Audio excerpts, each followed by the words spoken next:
Hello and welcome back to the course on deep learning. This is an additional tutorial to talk about the softmax and cross-entropy functions. It is not 100% necessary in order for you to go through all of the parts that we've been through in the main part of this section where we're talking about the convolutional neural networks, but at the same time I thought it would be a good addition to your bag of knowledge and skill set. So let's go ahead and dig into these functions. So to start off with, what we have here is the convolutional neural network that we built in the main part of the section, and then at the end it pops out some probabilities for 0.95 for a dog and 0.05 or 5% for a cat, given that photo in the left as an input. This is after the training has been conducted. This is actually it's running and it's classifying a certain image. And so the question here is, how come these two values add up to 1? Because as far as we know from everything that we've learned about artificial neural networks, there is nothing to say that these two final neurons are connected between each other. So how would they know what the value of how would each one of them know what the value of the other one is, and how would they know to add their values up to 1? Well, the answer is they wouldn't in the classic version of an artificial neural network. And the only way that they do is because we introduce a special function called the softmax function in order to help us out with the situation. So normally what would happen is the dog and the cat neurons would have any kind of real values.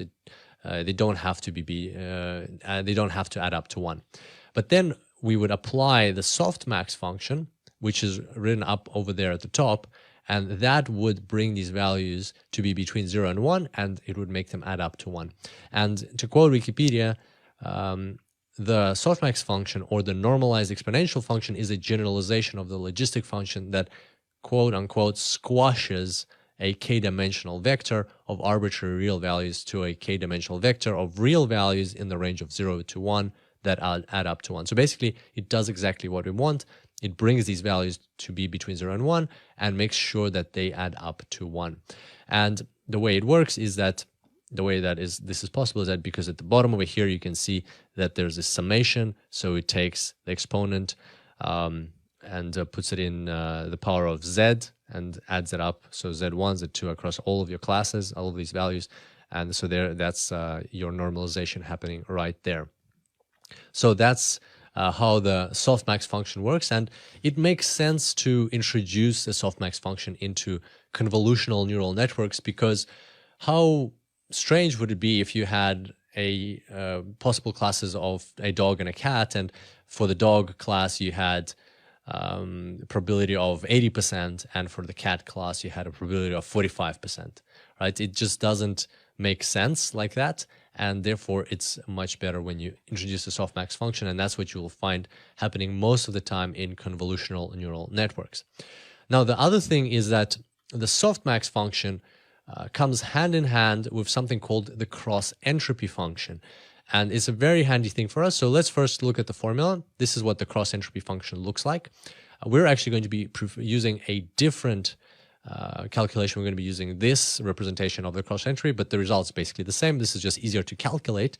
And what I know this might sound very unrelated to anything right now, just formulas on your screen, but there will be some additional recommended reading at the end of this section. So don't worry if you're not picking up on the math, like if we haven't explained the math right now. But the point here is that what is the cross-entropy? Well, a cross-entropy function, remember how we previously in artificial neural networks, we had a function called the mean squared error function, which we used as the cost function for assessing our network performance. And our goal was to minimize the MSE in order to optimize our network performance.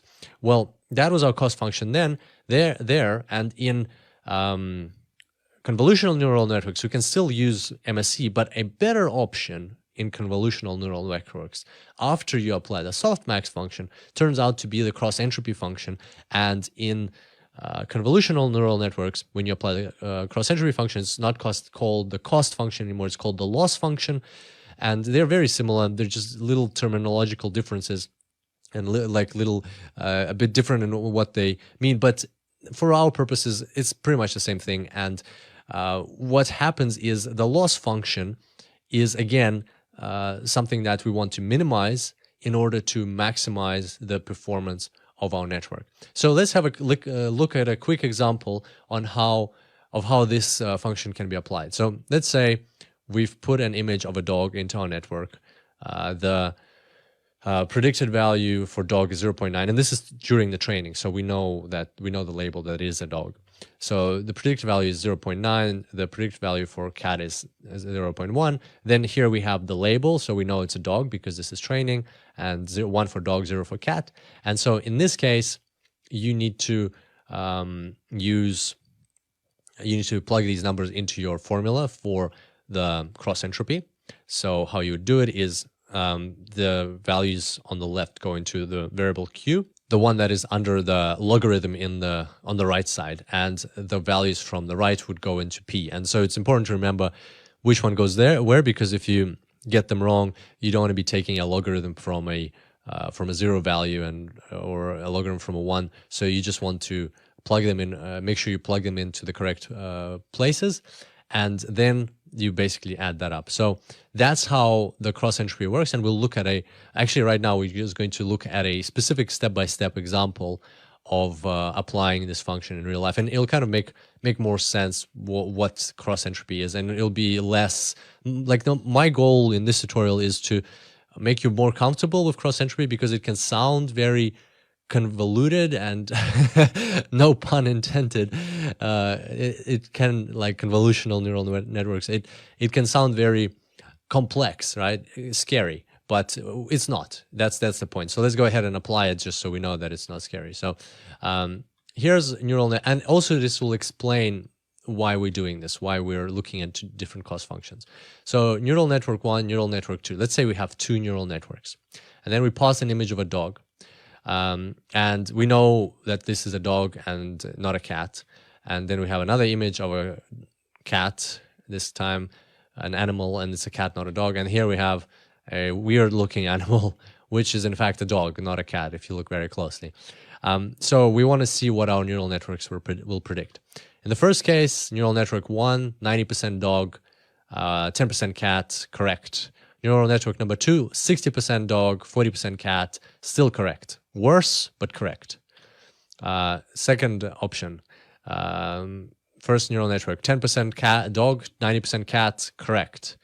Neural network number 2, 30% dog, 70% cat, worse, but still correct.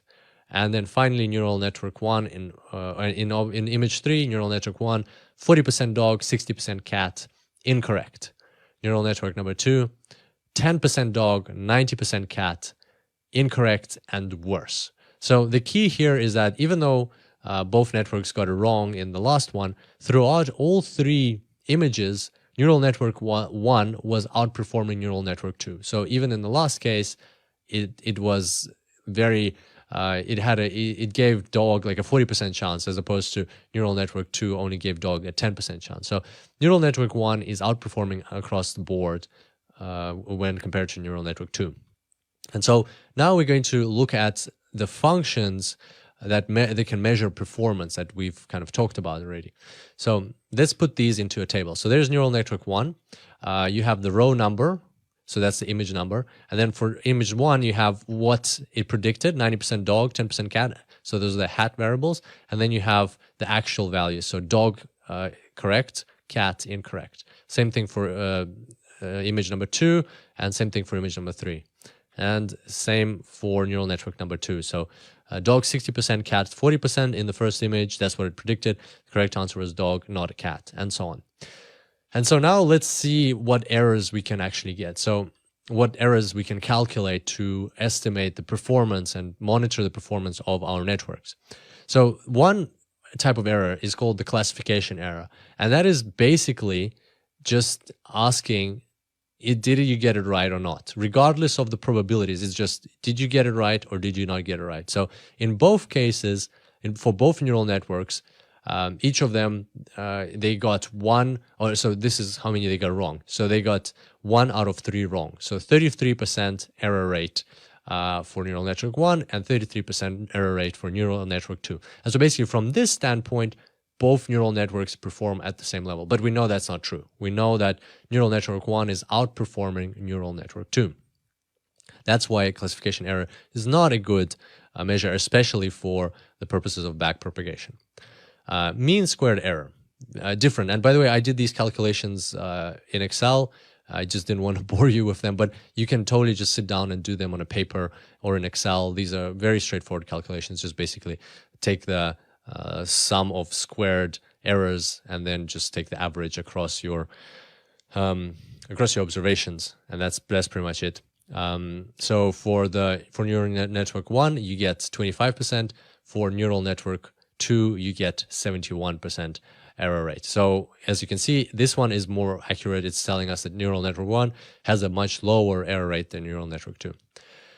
And then cross-entropy, again, we've seen the formula. You can also calculate this. This is actually even easier to calculate than the mean squared error. Cross-entropy gives you 38% for neural network 1 and 1.06 for neural network 2. So you can see the results are a bit different when you look at them like that, when you look at the mean squared error and cross-entropy. The question of why would you use cross-entropy over mean squared error isn't just about the kind of like the numbers that they spit out. These calculations were just to show you that this is all, it's all doable. You can just do it on a paper. It's not, these are not very intense mathematics. These are pretty simple, straightforward things. But the question of why would you use cross-entropy over mean squared error, it's a very, very good question to ask. I'm glad you asked it. The answer to that is, like, there's several advantages of cross-entropy over mean squared error, which are not obvious. And so I'll mention a couple, but then I'll let you know where you can find out more. So one of them is that if for instance, you're at the very start of your backpropagation, your output value is very, very, very, very tiny, very tiny. So it's much smaller than the actual value that you want. Then at the very start, the gradient in your gradient descent will be very, very low, and it won't be enough. It'll be very hard for the neural network to actually start doing something and start moving around and start adjusting those weights and start actually moving in the right direction. Whereas when you use something like the cross-entropy, because it's got that logarithm in it, it actually helps the network assess even a small error like that and just do something about it. Here's how to think about it. So let's say, again, this is very intuitive approach. There's going to be a link to the mathematics, and you can derive these things through the mathematics in more detail. But a very intuitive approach. Let's say your outcome that you want is 1, and right now you are at 1 millionth of 1, right? 0.000001. And then you improve next time, you improve your outcome from 1 millionth to 1,000th. And in terms of, if you calculate the squared error, you're just subtracting one from the other, or basically in each case, you're calculating the square error, and you'll see that the squared errors, when you compare one case versus the other, it didn't change that much. You didn't improve your network that much when you're looking at the mean squared error.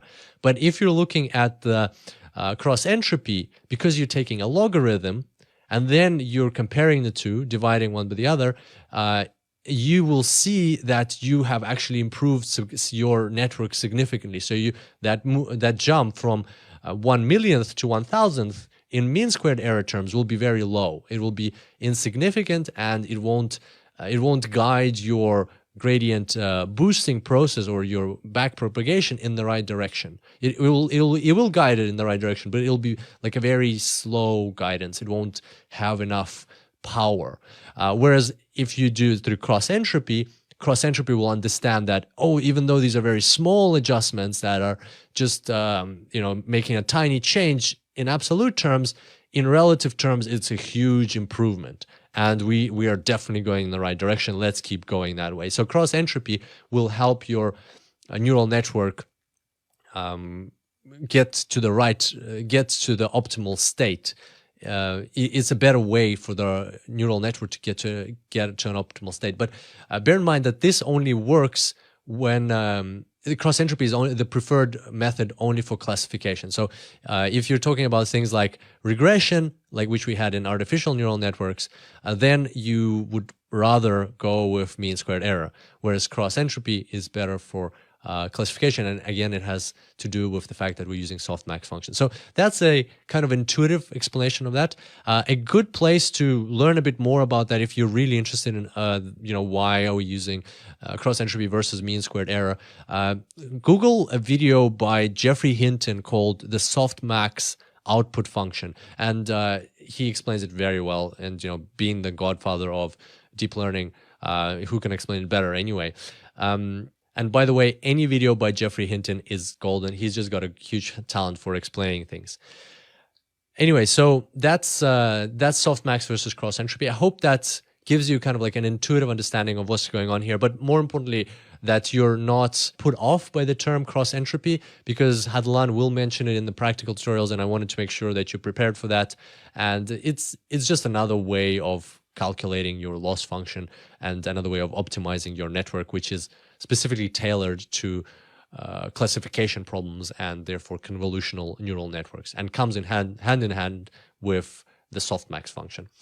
So, additional reading. If you'd like a light introduction into cross-entropy, if you're interested in cross-entropy a bit more, of course, a good article to check out is called A Friendly Introduction to Cross-Entropy Loss by Rob DiPietro, 2016. Here's the link below. Very, very nice, very soft, no super complex math, good analogies, good examples. He uses analogies of cars, and you looking at cars, and talks about information and bits and restrictions, and how would you encode this, how would you encode that. It's a good article to have a look at, and will give you a good overview of cross-entropy, like from an introductory standpoint. If you want to dig into the heavy math, like what you see here, then check out an article or a blog by How to Implement a Neural Network Intermezzo 2. So intermezzo is like an intermediary thing, like a intermittence in, like when you go to a theater and you have like a break between the first part and the second part. So that, because he's like going through all these steps, and then he says, oh, I got to explain this first. And yeah, so that's why it's called intermezzo. No other reason, as far as I understand. The article is by Peter Rowlands, 2016 as well. So both are quite recent. And check out this if you would like to dig into the mathematics behind cross-entropy, behind the softmax and cross-entropy in this article, actually. So there we go. That's all there is to these two. Hopefully I was able to add some additional clarity, and good luck with that. It's going to be fun, and enjoy the practical tutorials. I'll see you next time. Until then, enjoy deep learning.